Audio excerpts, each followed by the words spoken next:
سبحان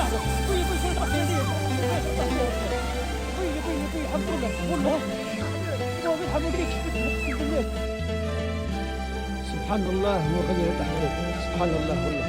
كان هذه التالي بلاصة هذية الناس نبوها بها نبغون تاع كازينو وقفنا 4 متر.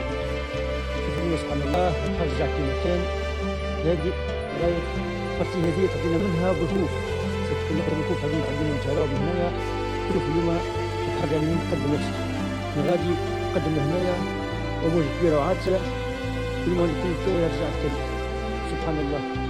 هذه الحفرة هذه مش باش نساعد بكل كيف بكل ما يصير الحفرة هذه بالحق سمي ربنا الحمد لله الله بغيت الدين دعوة الناس كلها تحبني الحمد لله يا رب ولا كل عمر جديد كذا حتى الوسائل مش باش نساعد بكل حتى الدولة زاد هذه في اللايف نهرتها والميرا جابوا الداخل شيء الحال هذا شيء ولا ما تقدرش من الجبل بل نقدموا قدام مش الحجرة الرافع الموجة جاية قلت هي موجة قصيرة وخفيفة ماشي تجينا ونعبي وكل شيء قلت تخرج بحكي تاع 4 5 سم بينه وبين المل دوبوس كي لهنا مشينا وتلفنا في الكبيه الموجه ودارت والماء خرج من وراء البروج وراء الكايه والماء بيجبد فيها كتير والحمد لله الله رزقك وديما نقولها البطل غادي يفوت في الغريق الموجه اعلى منه ربي يرحمه وربي يسترها من شره لا الاخر نقول واحد ما شاء الله ربي يرحمنا ولا ربي يسلم الرطب ودي قوه ربي انا يموت ربي عندهم في الله تشوفوا البحر فما شريح ولكن عباره عن تسونامي صغير هذا تشوفوا في البحر الموجه يعني كبيره برشا وجعفر بالتقليد كامل مدينه سوسه فلا بلوط خاطر تقول احنا بكم احنا تو بدينا وتما وقتاش حفله نظافه تقوموا بها ان شاء الله ها ونبورا بورا اللي تكتب كل واحد كلا اللي يقصد هذا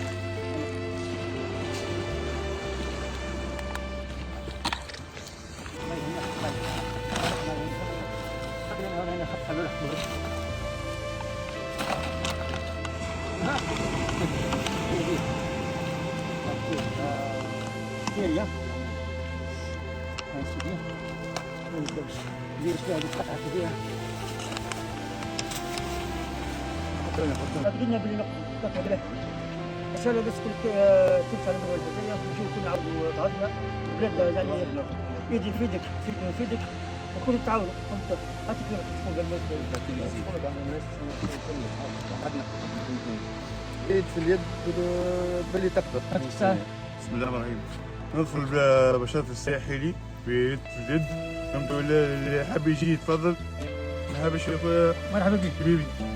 تحية تونس. تجيبوا صغيراتكم ونجاوب في ندخل بلادنا يفيدك هذه البداية وانتم في بلادنا تولوا فيها أحسن. راهو مش تاع لهم قرارين بها ولكن بالتكاتف في الجهود نصنع أفضل. صباح الخير. الاثنين 26 جانفي 2026 متابعة لتدخلات السلطات المحلية والمجتمع المدني لتنظيف شواطئ مدينة سوسة بعد الحراك الطبيعي الأخير. هذه المشاهد والتعليق لكم.